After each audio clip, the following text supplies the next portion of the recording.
lo primero que hace un familiar es decir, bueno, es culpa del médico. Falleció estando en la cirugía, y en la cirugía estaba el médico, el enfermero, el anestesiólogo y no sé cuántos más profesionistas. Es culpa de ellos y por lo tanto deben ser castigados porque me afectaron en mi familia, en mi pariente, mi esposa, mi hijo, lo que sea. Y el médico dirá, bueno, es que yo hice todo lo que tenía que hacer, seguí todo el procedimiento, los lineamientos que me establecían, los protocolos que debía yo observar, y falleció no por la cirugía, sino por otra causa que ya venía.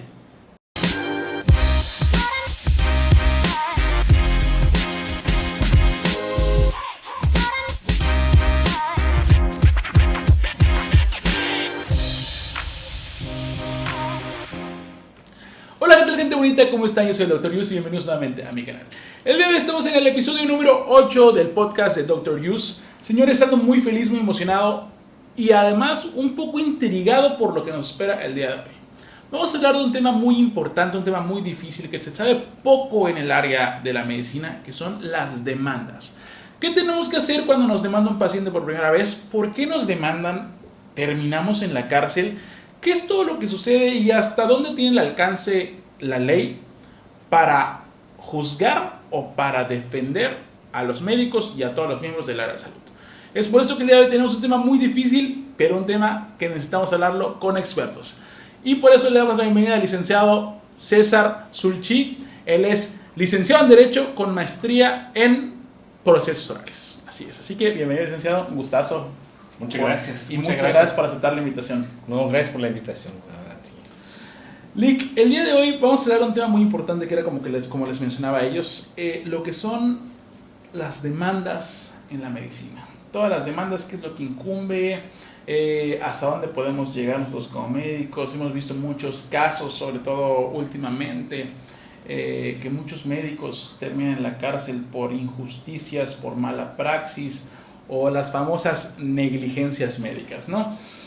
A mí como médico me preocupa mucho qué me espera en mi ejercer médico, por ejemplo, cuando soy recién egresado, ese tipo de situaciones, y a los especialistas que nos ven o a todos los otros miembros del área de medicina o del área de la salud, como químicos, enfermeros, todo eso. A mí me preocupa saber qué pasa si fallece un paciente en el quirófano, o qué pasa en todas estas situaciones, hasta dónde me involucran a mí, entre otras cosas. Así que, Lick, yo creo que vamos a meternos de duro, de lleno a esto, a ver qué nos puede apoyar con esto para todos. Son cuestiones muy interesantes, pero primero quiero aclarar el término. Cuando hablamos de demanda, la demanda es normalmente una materia civil. Una denuncia ya es materia penal. Okay. Y lo comento porque señalas que tienen miedo los doctores de ir a la cárcel. Pero para ir a la cárcel solo podría ser a través de un delito. Okay. Y esa sería una denuncia, o sea, en materia penal. Para efectos de que cuando diga recibe una demanda, puedan ubicarlo en el ámbito civil o administrativo, y cuando digan tengo una denuncia en el ámbito penal, Okay. que ese sí puede llegar a dar lugar a una sanción de prisión o privativa de la libertad. Okay. Como en el caso último que sonó, un médico, me parece que es de Oaxaca, él tuvo un tratamiento de urgencia a un niño, desconozco bien el caso completo, pero fallece el niño y los padres lo demandan por negligencia médica. ¿Qué es la negligencia médica? Bueno, la negligencia médica es cuando la persona que debe actuar de acuerdo a los estándares o lineamientos que una legislación aplicable a su profesión debe hacer o debe cumplir y no lo hace, entonces existe una negligencia. Okay. Por ejemplo, en los casos de los médicos, enfermeros o no sé, no sé cuáles son las personas que puedan estar involucradas dentro de un momento, una cirugía. Puede ser la Ley General de Salud, puede ser una norma oficial mexicana, un reglamento que rige su actuar. Okay. Si en ese momento hacen lo contrario o no lo llevan correctamente, entonces existirá negligencia. Okay. Y si esa negligencia da como resultado el fallecimiento o la lesión a otra persona o al paciente, entonces puede sí dar lugar a un delito. Okay. Y ese delito, al ser denunciado, pues tiene que seguir el proceso penal, acusatorio y oral actualmente, para determinar si al final es culpable o no y si debe ser sancionado o no. Nosotros cuando estábamos en la universidad no llevamos tanto una materia, o sea, en la carrera de medicina no se lleva tanto una materia en base a la medicina legal. Hay materias optativas, pero no hay ninguna obligatoria, que eso hace que nos dé mucha incertidumbre el qué pasaría si fallece algún paciente, ya sea por nuestro, porque nosotros hacemos algo que se llama juramento hipocrático, en el cual nosotros debemos de defender la salud, la vida, sea cual sea la costa, ¿no? Pero ¿qué pasa aquí cuando fallece un paciente por causas naturales o porque de verdad el paciente ya no daba más? ¿Por qué? Porque existen los casos en los que el paciente demanda sin saber la cuestión de la enfermedad total, ¿no? Claro, esa es esta cuestión que pues tenemos que verlo desde los dos puntos de vista, el médico y los familiares. ¿Por qué?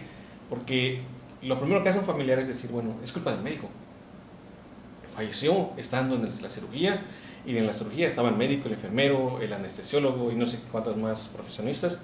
Es culpa de ellos y por lo tanto deben ser castigados porque me afectaron en mi familia, en mi pariente, mi esposa, mi hijo, lo que sea. Y el médico dirá, bueno, es que yo hice todo lo que tenía que hacer, seguí todo el procedimiento, los lineamientos que me establecían, los protocolos que debía yo observar, y falleció no por la cirugía, sino por otra causa que ya venía trayendo de enfermedad, o por la edad, o no sé, no pudo resistir. Y entonces se dan dos versiones. Por eso es que existen los procesos. Okay. Porque en ese proceso ambas partes podrán decir sus verdades, pero ambas partes tendrán que demostrarlas también. Y al final lo que se demuestre, si el doctor o el médico puede demostrar que hizo o llevó todos los lineamientos correctamente, que no hubo una mala praxis, que no hubo negligencia, entonces no habrá responsabilidad. Que es lo que nos lleva el poder del consentimiento informado y el expediente clínico, ¿no? Claro, son dos temas, dos puntos también importantes, porque de acuerdo al reglamento, hay un reglamento de la Ley General de Salud en materia de prestaciones de servicios médicos, Okay. que establece la obligación de llevar un expediente clínico. Okay. Y así como se va a llenar, los requisitos que lleva y todo. Y también establece que debe haber un consentimiento informado. Y el consentimiento informado es la comunicación que hay entre el médico y su paciente, pero no es solamente única, sino es gradual, conforme se va desarrollando la enfermedad, la evolución del tratamiento también, debe estarnos informando y diciendo, ¿sabes qué? Esto está pasando esto, te voy a hacer lo otro, ¿estás de acuerdo? ¿No estás de acuerdo? Sí. Pero también tiene sus excepciones. Es decir, el paciente tiene que autorizar determinados tratamientos cuando pueden afectar su salud o su vida. Pero existen momentos en los cuales no puede dar ese consentimiento. Claro. Y en eso también tiene que seguir los lineamientos que establece la norma oficial mexicana correspondiente y ese reglamento que establece que si no lo puede dar él, puede darle un familiar, y si no encuentra un familiar, entonces tiene que haber otro profesional en la que determinen que el procedimiento que tienen que hacer es urgente y que es para salvar la vida del paciente. Claro, que puede tener sus riesgos y complicaciones. Y que tienen que llevar y firmar ellos dos ese consentimiento informado. Hace poco un seguidor del canal me mencionaba en una historia que él había leído que el consentimiento informado no tenía todo el poder como para defender el médico. ¿Qué tan cierto es eso? Bueno, es que son pruebas, o sea, son elementos con los cuales el consentimiento informado implica que el médico le dijo al paciente el tratamiento que le iba a hacer y las razones por las cuales lo iba a hacer. Y le explicó todo el contexto que había en cuanto a ese tratamiento y el paciente acepta. Claro. Acepta los riesgos que puede tener el tratamiento o la cirugía que le van a aplicar. Por eso es que es importante tenerlo, porque si no se tiene, entonces ese sí es una omisión que permite llegar a una negligencia. Okay. Porque el que lo tengas tiene el consentimiento. Claro. O sea, ya sabe, el paciente ya fue informado de ello. Pero si no lo tienes, sí. Es más perjudicial no tenerlo que tenerlo. O sea, la pregunta fue si con eso podía salvarlo, o sea, claro, salvar de cualquier denuncia o demanda. O sea, no, eso no lo va a salvar completamente, pero sí le puede dar un punto, claro, un punto extra a favor para defenderse y decir, no, yo sí le informé y aparte seguí el protocolo, seguí los lineamientos, seguí todo y el resultado fue otro, pero no fue porque yo lo hice de esa manera o porque no llevé todo el protocolo.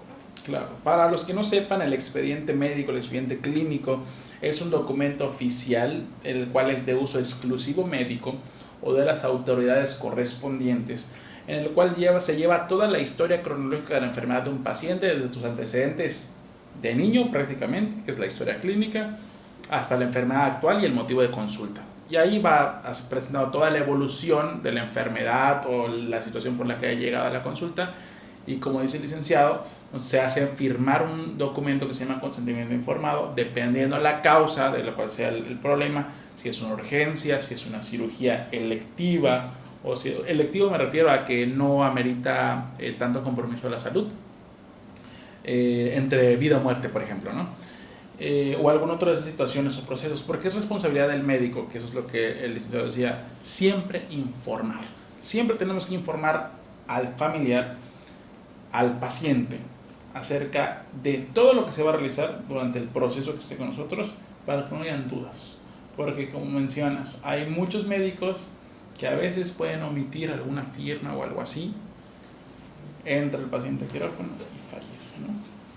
Que son cosas que hasta dónde puede llegar un médico, para los que no son médicos, hasta dónde puede llegar un médico para defenderse y hasta dónde puede llegar una demanda, que es el caso que me dices que empieza en civil, pero sí, puede terminar. Una demanda puede ser porque pues no estoy buscando, no se busca que el Estado aplique una sanción privativa de libertad, sino que es una cuestión de patrimonial, de que quiero que me devuelvas los daños y perjuicios que me ocasionaste por el tratamiento. No, quizás no llegó no llegó al fallecimiento, ni hubo tanta lesión, pero por decir un ejemplo, digamos que un médico va a atender a un paciente y le diagnostica una enfermedad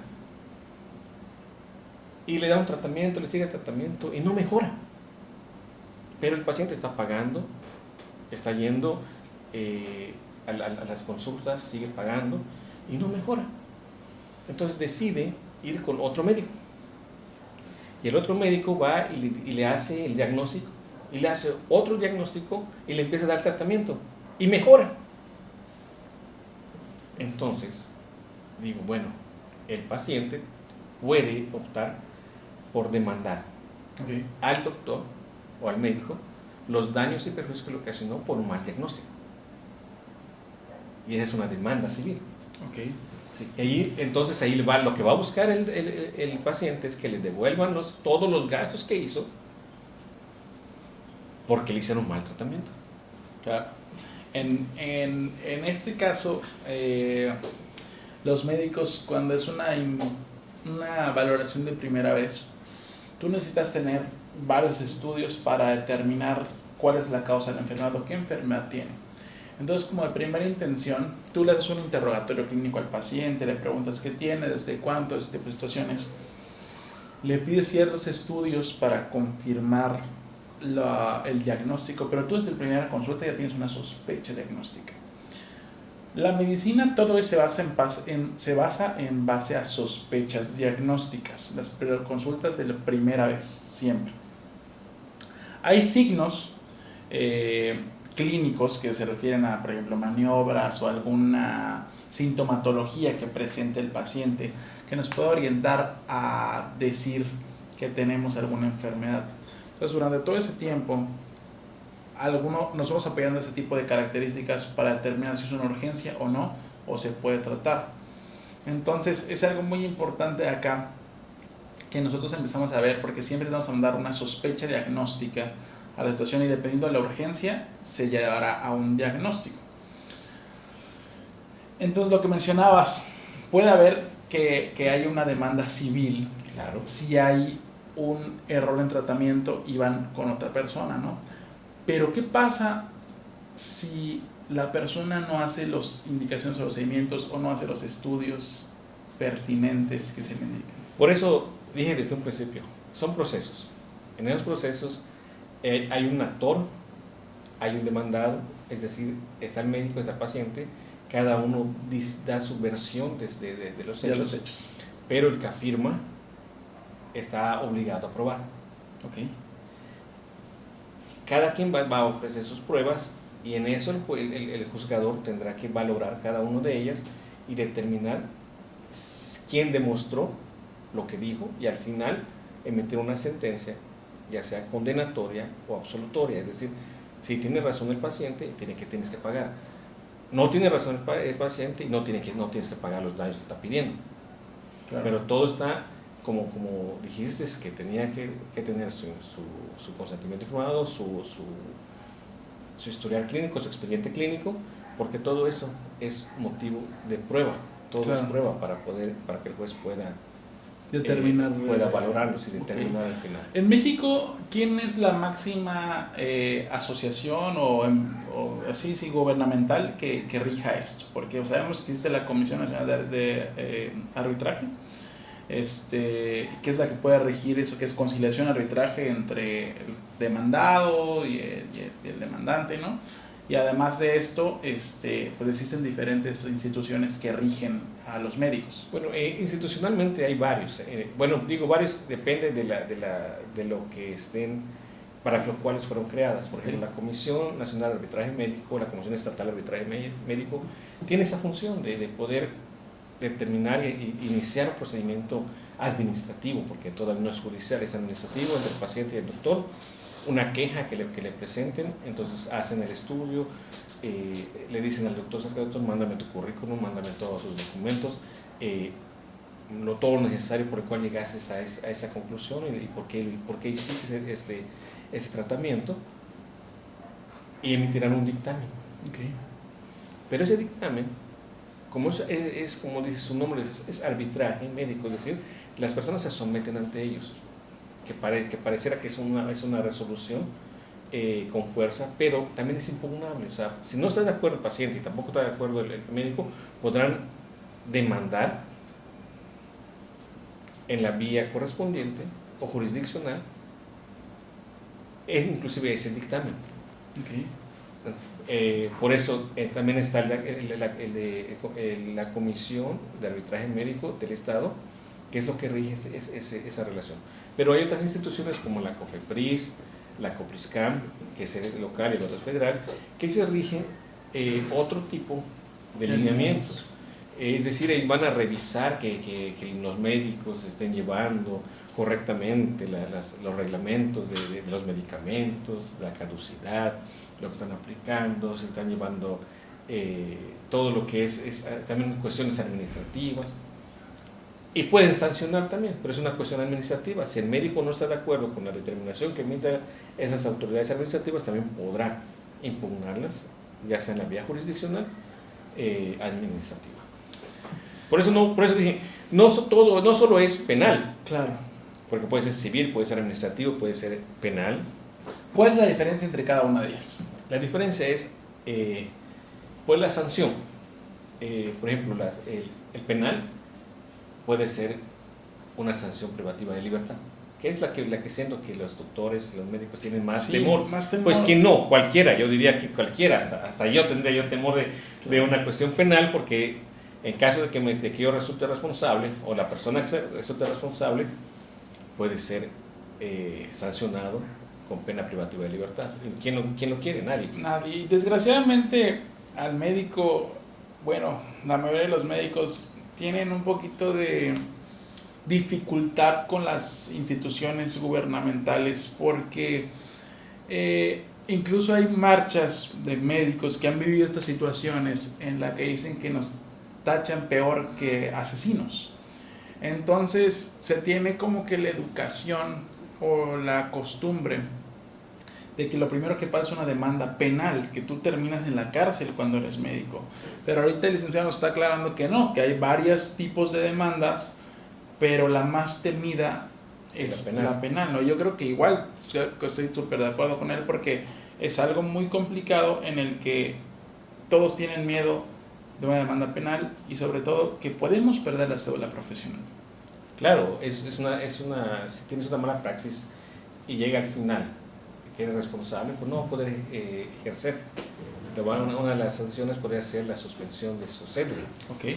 ¿Esa sería como que la peor suspensión o la peor sería la cárcel? No, la peor sería la cárcel, o sea, sería la prisión preventiva, la prisión, porque pues estarás recluido. Claro. Y estar recluido tampoco podrás ejercer, o sea, es lo mismo, o sea. Desmintamos algo muy importante, ¿no? Repito, el médico no lleva la materia de medicina legal o la defensa de sus derechos, de su libertad en la facultad de medicina. O sea, tienes que estudiar medicina legal después, así como los abogados, todos tipos de decisiones, para poder saber cómo está la ley más o menos en tu país.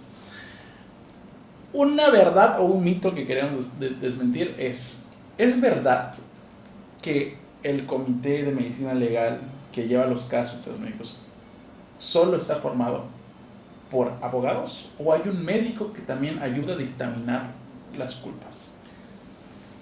Hablas de la Comisión de Arbitraje Médico.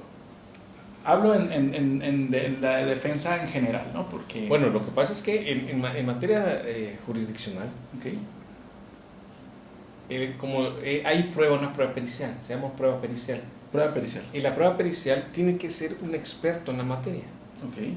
O sea, no puede ser un abogado, a no ser que tenga conocimiento de la materia de medicina, porque va a tener que emitir un dictamen en base a un cuestionario que le van a presentar de una manera metódica y conforme a los lineamientos que se debieron haber aplicado para esa cirugía o para ese tratamiento.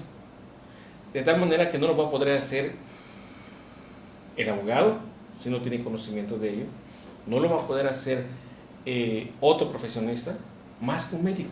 Okay. Por eso sí, en ese caso, tiene que ser un médico que emita un dictamen. Porque si no, al momento de valorar y entre el paciente y el médico que dice que sí lo hizo, y el médico dice, pues yo voy a presentar un dictamen médico que me hizo mi enfermera. Y el paciente dice, yo presenté un dictamen médico que lo hizo el médico fulano de tal, que estudió en tal universidad y que también estudió una maestría y un doctorado en una universidad internacional, con reconocimiento internacional. Y entonces el juez va a valorar los dos y va a decir, no, pues ¿a cuál le doy mayor valor probatorio? ¿Al que hizo la enfermera o al que hizo el otro médico? Pues, si está bien explicado el del médico, va a decir, pues este tiene mayor valor probatorio y por lo tanto considero que la conclusión a la que llegó es correcta. Okay. Y entonces, si esa conclusión fue que hubo negligencia médica, entonces van a condenar. ¿Los abogados tienen conocimiento de los términos médicos? Los abogados tenemos conocimiento de la legislación aplicable a cada caso. Okay. No tenemos conocimiento de todos los términos médicos. Pero sí los más comunes. Los más comunes, pero para eso nos podemos auxiliar Ok. de un médico, de los que tienen conocimiento. Entonces, prácticamente yo sé que, por ejemplo, llegan a la policía, detienen a alguien por alcoholímetro, por ejemplo. Siempre hay un médico de guardia que se encarga de hacer los antidoping, otras situaciones, y determinan la restricción preventiva de la libertad, ¿no? Detención preventiva de la libertad. Y acá esto viene por medio de pruebas, por medio de cosas. Entonces, ¿ustedes recurren a ellos para determinar este tipo de situaciones? ¿A quién ellos? O sea, a los médicos legistas o ¿A los que a están quienes. allá? Pues normalmente los abogados particulares, a los que ven a los que detuvieron, pues no acuden a ellos, sino acuden a otros médicos Ok. que pudieran dar un diagnóstico diferente o en beneficio de su cliente. Ok, Porque si se lo piden a él mismo, que ya emitió un dictamen que dijo que ya tienes tanto por ciento de alcohol, pues va a decir lo mismo. claro. Mejor atiende a otro, o sea, pide el criterio de otro médico para poder desvirtuar lo que el otro dijo. Claro, que tiene que llevar un cierto método para poder hacerlo, porque no es nada más decir, no es que tiene menos, no lo que tú dijiste. Yo siempre me pongo en el lado de ambas partes, ¿no? En el área del médico y en el área del familiar. El médico siempre le dice al paciente cuando llega, si no le parece lo que le estoy explicando, porque hay varios tipos de pacientes, si no le parece lo que estoy explicando, tiene la libertad de ir a por una segunda opinión. Pero ¿qué pasa cuando el paciente no sigue las indicaciones que les da el médico? ¿Nosotros podemos demandar al paciente? Si esa actitud, esa conducta del paciente causa un perjuicio al médico, claro que lo puede demandar. ¿Qué? Pero si no le causa ni un perjuicio al médico, sino solamente al paciente por no llevar las indicaciones que le está dando el doctor, pues, ¿qué va a demandar? Ok. ¿Y cómo sería la demanda? ¿En base a qué? Yo digo, no sé qué daño o perjuicio pudiera ocasionar que un paciente no siga las indicaciones. Yo creo que esa es una pregunta que yo tendría que hacerte a ti, para que me diga, si el paciente no lleva las indicaciones que les da el doctor, ¿qué perjuicio puede tener un médico? Claro. Yo hace poco leí un expresar de un médico que lo demandaron, fue por una muerte obstétrica. Hoy en día la obstetricia, o sea, el fallecimiento de un bebé por mala atención, o sea, por mala praxis, no por enfermedades de la familia, no por enfermedades de la mamá, no, por mala praxis, está penado con cárcel. Es la causa más difícil o la causa más complicada de defensa hacia un médico. Este médico cuenta su anécdota desde la cárcel. Le quitaron su cédula profesional y fue a causa de una mal praxis, no de mal praxis, fue a causa de una negligencia del paciente. ¿Por qué? Paciente de 21 años, para que escuchen, paciente de 21 años, la cual tenía 4 embarazos ya a los 21 años, obesa, de 120 kilos, diabética, hipertensa, fuma y toma, un aborto y 2 embarazos. Y además embarazos cortos, lo que se llama periodo intervenencia corto, en el cual tiene un segundo embarazo, se vuelve a embarazar en menos de un año. Entonces, la paciente fallece y fallece el bebé. Y al doctor lo condenan porque la familia dice, es que mi hija era sana, es que mi hija no tenía ninguna enfermedad, es que mi hija se cuidaba. Pero no decían que la hija era diabética, que era hipertensa, que era 4º embarazo, que no se cuidaba, que fumaba, que tomaba, no tenía ultrasonido, no tenía las consultas de seguimiento de un embarazo, o sea, no llevó nunca una planeación familiar. Y el médico dice, yo estoy aquí sentado ahora, sin cédula profesional, sin mis hijos, en la cárcel, sin poderme defender de nada. ¿Y yo qué gano? ¿Yo en qué momento demandé al paciente? ¿En dónde puedo meter mi queja? Porque yo no la maté. La mató ella misma. Bueno, primero entiendo, como dije, tanto los pacientes como el médico tuvieron su versión. Claro. Para que él estuviera en prisión, tuvo que llevarse un proceso en donde él pudo haber demostrado lo que dice, y también el paciente. Si no fue absuelto, entonces quiere decir que no tuvo una buena defensa. Okay. O la defensa que tuvo, o no le proporcionaron todos los elementos para defenderlo. Okay. ¿Por qué? Porque existen ciertas figuras jurídicas en materia penal en las que son excluyentes de responsabilidad. Es decir, puede suceder el hecho, un hecho con apariencia del delito, o puede existir el delito de, o sea, alguien falleció y se da el delito, pero posiblemente no hay una plena responsabilidad de la persona a la que se le están imputando. Esto es, no se debió a su mala praxis, Claro. sino se debió a que no llevó las indicaciones que debió llevar, porque así como el médico tiene sus obligaciones, también los pacientes tienen sus obligaciones.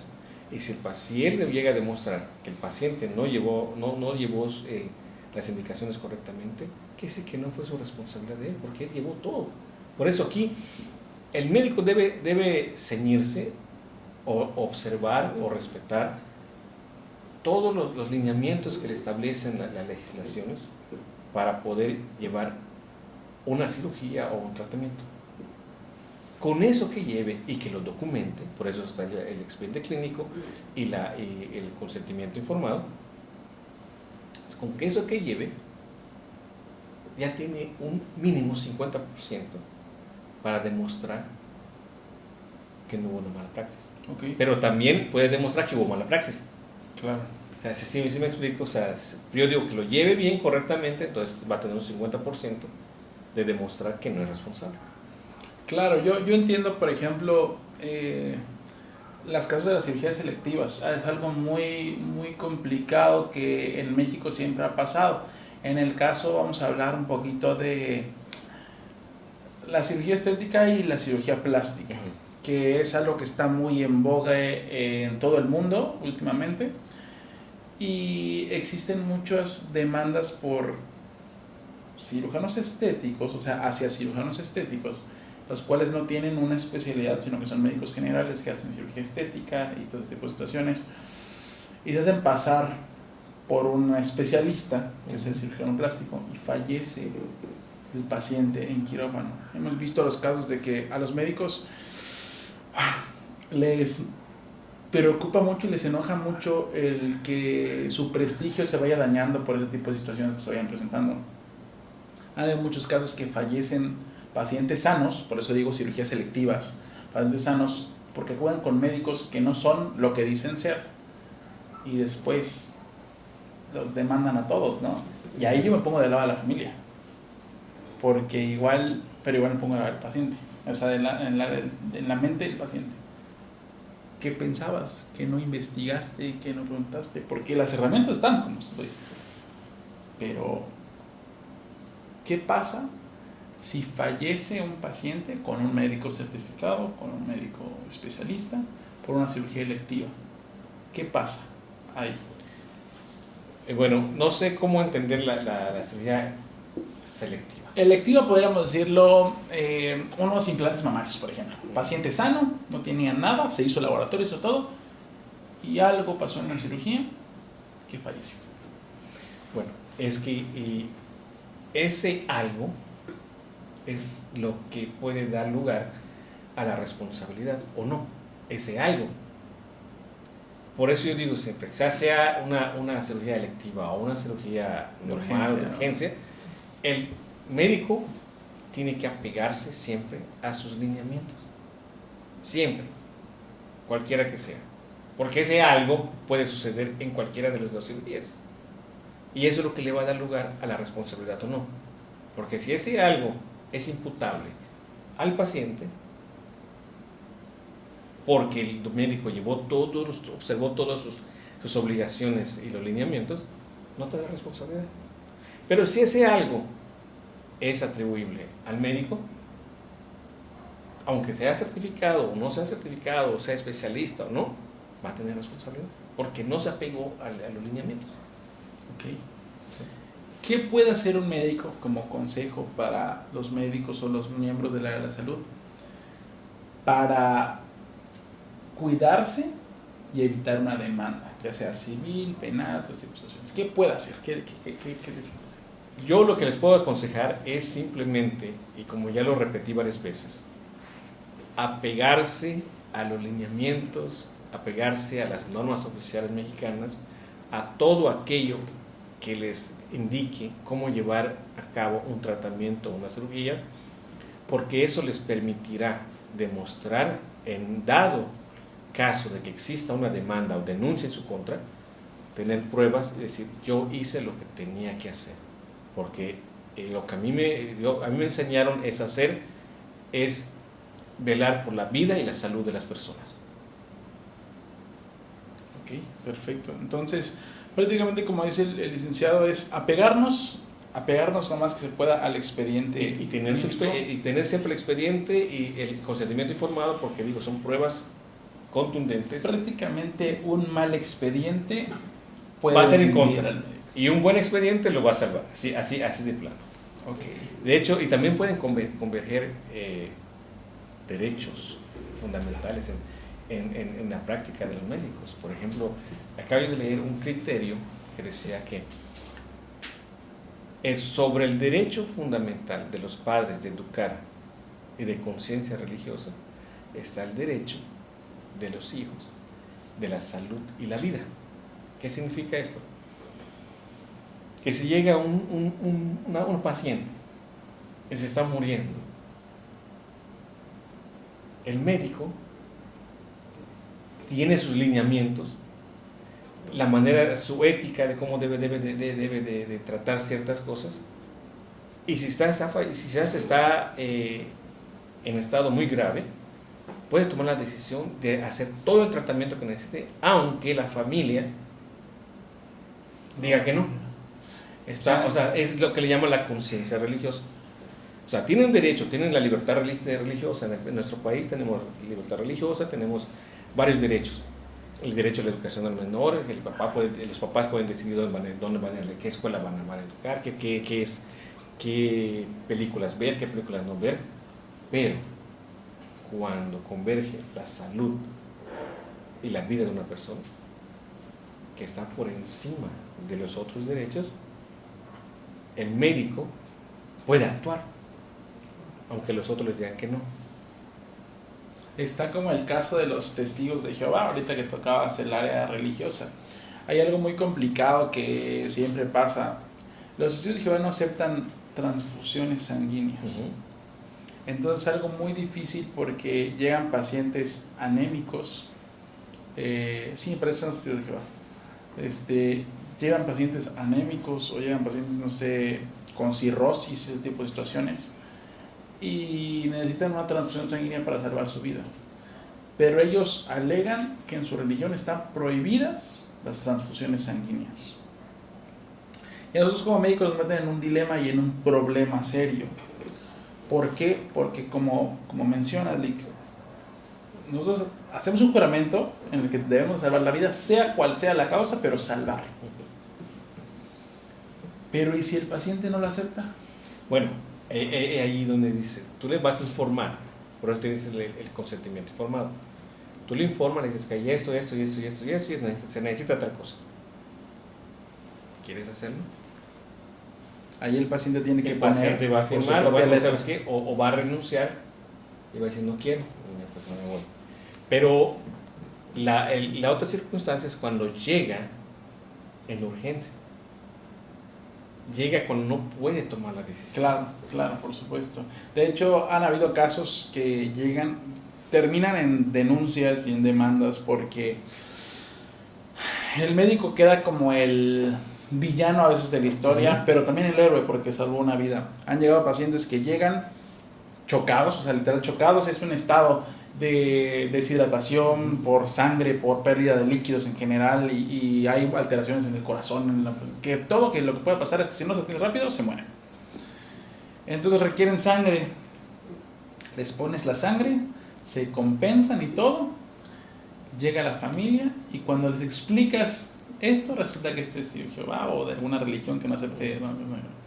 Dios, pero ¿por qué lo hizo, doctor? Si era la voluntad de Dios que se muriera. No, pues, no sé. ¿Qué es a donde voy, no? ¿En qué momento tú puedes demandar o qué puedes hacer? Porque tú hiciste actuar de buena fe, no lo hiciste de mala fe. Entonces, ¿qué pasa en esos momentos? O sea, ¿cómo puede decir el médico que lo hizo sin rencor, si lo hizo sin dolo, que lo hizo sin saber?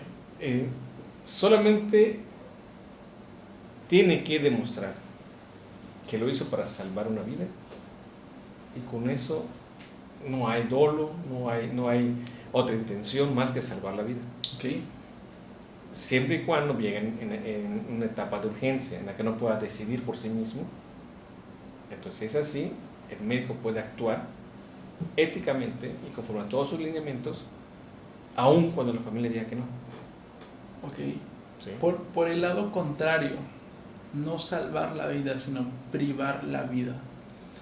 ¿Qué se ha escuchado últimamente acerca del aborto en el área tanto médico como legal, todo eso? ¿Qué se ha escuchado acerca de esto? Porque México está en la etapa ahorita más difícil de la legalización del aborto. México es un país de leyes y un principio es un principio penal es que uno no puede ser sancionado por un delito que no exista. Claro. O sea, el delito debe estar tipificado, es decir, redactado de manera clara y precisa de cuál es la conducta que se va a sancionar. ¿Okay? ¿Qué quiero decir con esto? Que si en la ley, en el Código Penal, que establece el catálogo de delitos, dice, bueno, existe aborto cuando se priva de la vida a una persona, a un feto, claro. y se entiende que es de eso, a partir de tal, es a partir de tal. Es decir, si se entiende que es a partir de los 6 meses, si es a partir de un mes, si es inclusive en el momento de la concepción, o sea, de acuerdo a como lo diga la legislación, como diga la ley, así tiene que ser. Esto quiere decir, vamos por un ejemplo, hay aborto cuando se priva de la vida, que será un feto cuando ya tenía los 6 meses. Claro. Si alguien va y demuestra que lo hizo a los 5 meses, no hay delito. Ok. ¿Sí me explico? O sea, es dependiendo a lo que marque la ley. Dependiendo de lo que marque la ley. Por eso el problema está en las legislaturas, o sea, en los congresos de los estados, en el Congreso en el Congreso de la Unión, porque ellos son el poder que legisla, el poder que hace las leyes. Y si ellos establecen que es así, todos nos vamos a pegar a ello y los juzgadores también tienen que apegarse a ello. Okay. Sí. Hace más o menos como 6, 7 años yo tuve una plática en la que mencionaban acerca de que hay muchas lagunas en la ley de salud sobre el aborto. ¿Por qué? Aborto, para los que no saben, se considera la interrupción del embarazo en un periodo menor de 3 meses. ¿Por qué? Porque no es un feto, ya es un producto vivo. ¿Okay? Entonces, después de los 3 meses se considera óbito, que ya es un ser vivo, ya es algo que ya pueden nacer prematuro y fallecer después, pero ya es un producto, ya no se considera aborto, ya se considera óbito, porque es un producto que ya nace muerto. Sí. En esos términos está el problema. Claro. El problema está en esos términos, de decir, bueno, es un ser vivo ¿desde qué momento? Exactamente. Desde que los 3 meses, de los 2 meses, de un mes, o cuando nace. O sea, ese es el problema, porque se entiende que estás privando de la vida a un ser humano, pero hay que determinar en qué momento es ser humano. Y el problema es ese.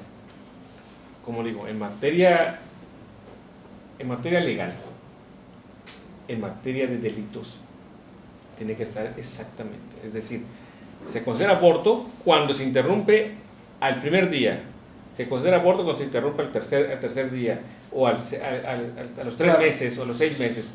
Si la ley dice al primer día, todas las conductas, toda la interrupción de los embarazos al segundo día ya es aborto. Okay. Pero los embarazos antes no son abortos. Y en esa época decía que eran solo 2 meses.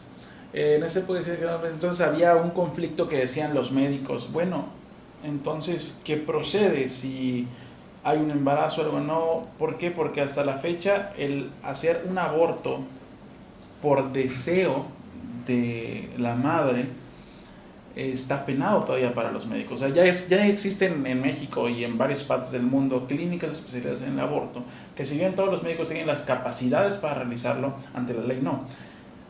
Esta misma conferencia lo que nos decía era que cualquier médico puede realizar un aborto en base a causa de una violación, pero había tantas lagunas en esa época que ellos nos decían, el problema es que ¿cómo justificas ante la ley que tú hiciste el aborto por buena fe o por indicación? Porque y ahí se metía el caso de la violación. Entra una chica, el caso de comentar, una chica de, me parece que 15 años, que según fue violada y quería abortar. Ok. Pero la situación acá era para llamar para el médico. Ok, una chica de 15 años llega sola, quería abortar. ¿Por qué le voy a practicar un aborto a una chica de esa edad primero? Y dos, ¿qué me garantiza que está violada? Y la ley me decía, es que tú tienes que realizar el aborto porque es menor de edad y además fue por caso una violación. ¿Qué me garantiza o qué me defiende hacerlo? Y me dice, no, pues si tú lo recibes como médico, tienes que notificar a las instituciones pertinentes para que vengan y realicen el estudio y determinen que haya sido una violación para poder hacer el aborto. Y yo les pregunté, ¿cuánto tiempo tarda eso? No, que 3 meses. Entonces ya no es un aborto. Ese es el problema que existe en realidad, en que todavía siguen habiendo muchas lagunas. La verdad ahorita no sé cómo está actualmente esto, pero supongo que va ya encaminado a una legalización del aborto, todas estas situaciones. ¿Y qué puede hacer el médico para negarse a hacer este tipo de atenciones? ¿Qué consejos le da a la gente? Son muchas cosas. Es que el médico como profesionista, como el abogado como profesionista, puede negarse a hacer lo que considera que su ética no va acorde con ello. Si viene un imputado y me explica, como abogado, me explica todos los hechos, con la conducta que llevó, y considero que es culpable, de un análisis de lo que me dice, de las constancias, considero que es culpable. Yo como abogado tendré que determinar, de acuerdo a mi ética, si debo defenderlo o no. O inclusive hasta ofrecerle, proponerle si puede tener éxito o no su defensa. Claro. Y lo mismo el médico, me imagino, el médico va a determinar, si le llega una persona, quiero que me practique un aborto, pues no lo va a determinar el médico si lo quiere hacer o no. Y le va a decir sí o no. Entonces yo creo que es una cuestión ética. Ya cuando si llega a tener un problema de que sí cometió el aborto y hay una sanción en su contra, tendrá que demostrar que está en alguna de las excepciones que el mismo código establece para ello. Yo creo que todos este tipo de situaciones son temas muy delicados, son temas muy difíciles que en un ratito no podemos hablar porque podemos seguir hablando por horas y horas porque hay muchas dudas, hay muchas preguntas, hay muchas cosas acerca de que los médicos quieren saber o personal de la salud quiere saber. Pero yo creo que hoy hemos dado información valiosa a toda la gente que nos está viendo, información veraz. Difícil. Es una realidad que hay que seguir trabajando todavía en las leyes para poder formalizar estas reformas. Y pues bueno, yo quiero que por favor dejen acá abajo las dudas, los comentarios que tengan para posteriormente que nosotros podamos responder. Además de esto, igual si lo pueden contratar en algún lugar, por aquí van a estar apareciendo en donde lo puedan contratar para ver si tienen. ¿Usted puede defender a algún médico en dado caso que requieran? Yo les voy a comentar, les voy a decir que así como los médicos, los abogados no somos todólogos. Es decir, hay médicos para cada especialidad y yo creo también que hay abogados para cada especialidad, o sea, cada materia, para efectos de que puedan tener una adecuada defensa. Yo les aconsejo que busquen al que consideren y que tenga conocimiento en la materia en la cual quieren una defensa. Si es administrativo, vayan con alguien que conozca administrativo. Si es penal, con un penalista. Y si es civil, pues allá. Porque si no, como sucedió con el médico que dice que desde prisión está diciendo que es inocente, pero si tuvo la oportunidad de defenderse y no lo hizo o no lo defendieron correctamente, no vaya a suceder lo mismo con ustedes. Así que chicos, no nos vaya a pasar como la selección mexicana, que no era penal. Así que tomen nota de eso y vayan con gente especializada en el área de esto. Licenciado, muchísimas gracias por su tiempo, por aceptar la invitación nuevamente, por todo. Es un gustazo estar aquí. El gusto es sobre todo platicar y es conocimiento para todos. Así es conocimiento para todos los médicos, todas las miembros del área de salud. Espero les haya gustado este video, de verdad denle like, suscríbanse, disfrútenlo mucho, compártanlo a la gente que lo necesita. Probablemente si este comentario tiene muchos likes, tiene muchos me gusta, mucho comparte y muchas dudas, haremos una parte 2. El licenciado está súper invitado al canal para verlo. Y pues bueno, déjenos acá abajo las preguntas, los comentarios. Yo soy el Dr. Luz, muchísimas gracias, soy el licenciado César Azul. Y pues bueno, nos despedimos para la próxima en otro podcast. Bye bye.